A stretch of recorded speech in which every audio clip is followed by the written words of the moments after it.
তাই আমার দুটি প্রশ্ন।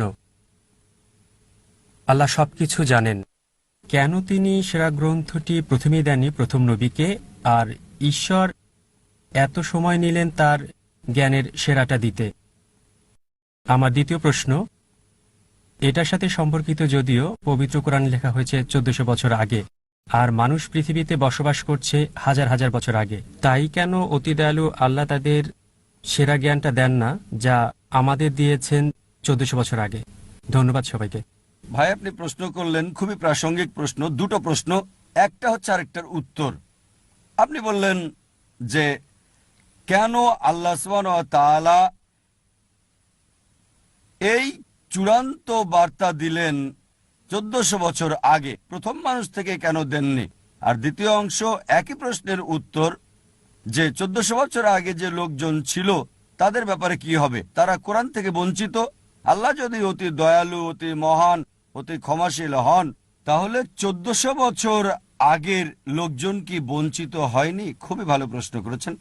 আপনার প্রশ্নের উত্তরে বলছি, আমার ছেলে আমাকে বলল, আব্বা, বাবা, তুমি চাও আমি ডাক্তার হই, তাহলে কেন নার্সারিতে প্রথম শ্রেণীতে, দ্বিতীয় শ্রেণী, তারপরে স্কুল কলেজে ভর্তি করালে? আমাকে বলো তো, সরাসরি মেডিকেল কলেজে ভর্তি করালে না কেন?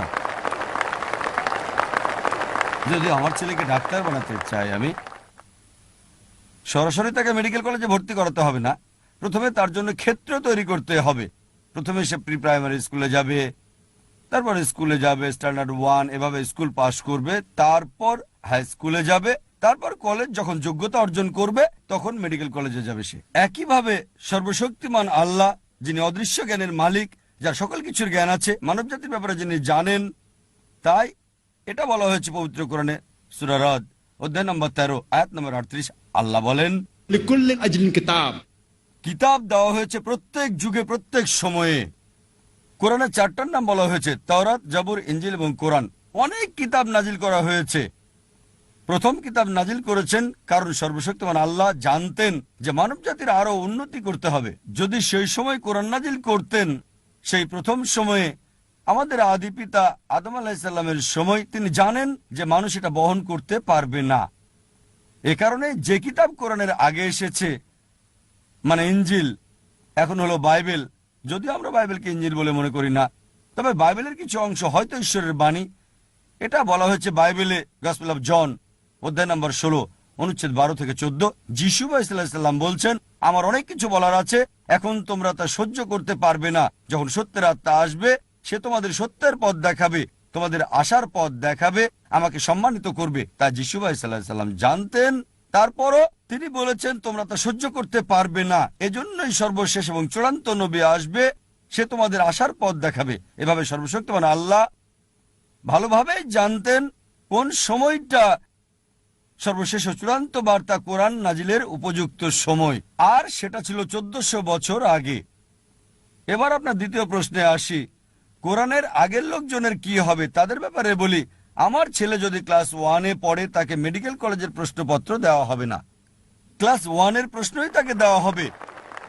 যদি হাই স্কুলে যায়, হাই স্কুলের প্রশ্নই তাকে দেওয়া হবে, তারপর জুনিয়র কলেজ। ঠিক একইভাবে সর্বশক্তিমান আল্লাহর মূল বার্তা সব গ্রন্থেই, সব কিতাবে, প্রথম থেকে শেষ কিতাব কোরআন পর্যন্ত একই, অর্থাৎ এক আল্লাহকে বিশ্বাস করতে হবে, একমাত্র তাঁরই ইবাদত করতে হবে।